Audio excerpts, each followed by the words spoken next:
In this video we're going to look at the Japanese scale, the yo scale. The only time that a man over 40 should use the term yo is when referring to the yo scale. Unless he's talking about yo-yos, and even then that is a child's toy and he should grow up.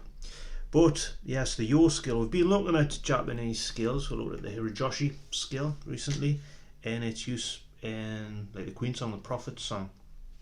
Now this is interesting because at first the assumption is exotic scales, Japanese scales, going to be really complicated. But you already know this one, but you just didn't know that you know it. Because if we take the E minor pentatonic, sometimes it's the first scale that you ever learn on guitar.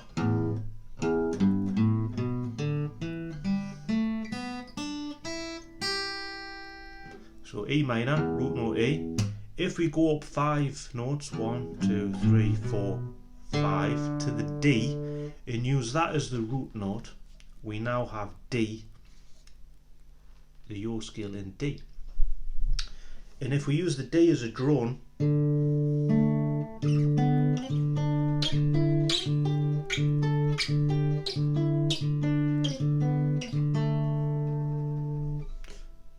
that's essentially how it's kind of used to create like a Japanese feel. So we're getting away from, because with pentatonic, if you're a rock guitarist or a blues guitarist, you kind of just can't help but go into that mode with it. But so we've got the next shape up, and then we jump up to,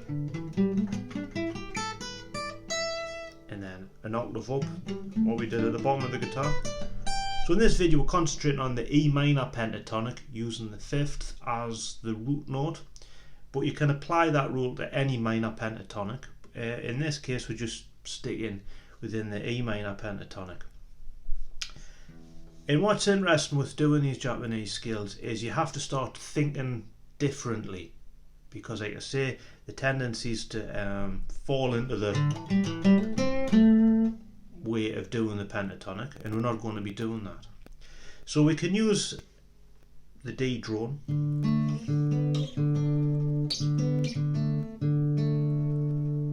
and you can hear that. You can use the B string,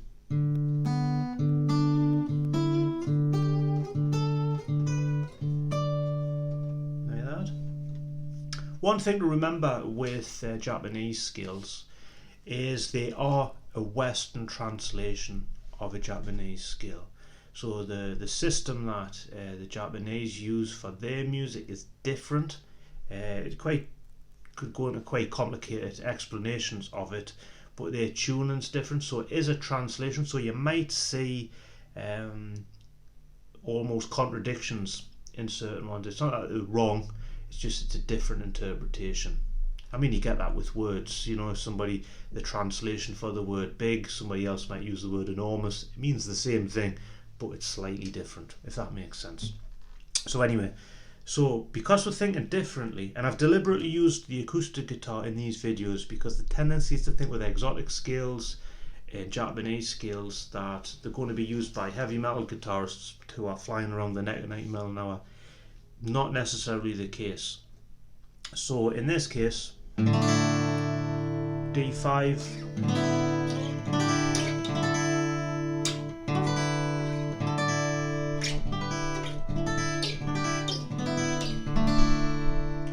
so what's interesting with this is the chords that are available, because in that shape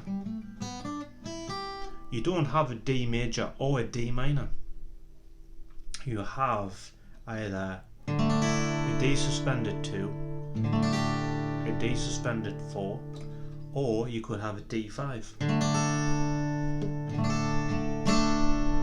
So you're having to think differently already. You do have an E minor chord, you have a G chord, you could have a G6, and then when it comes to A suspended 2's in there, and an A suspended 4's in there, or an A7 suspended 4's in there, or an A7 suspended 2. When we come to B, we have to think differently. We've got like a B, I think it's a B7 added 11. Like that. We could do something like that. So immediately we're having to think differently, and that's, I think, a good exercise. It gets you out of your comfort zone a little bit. You could have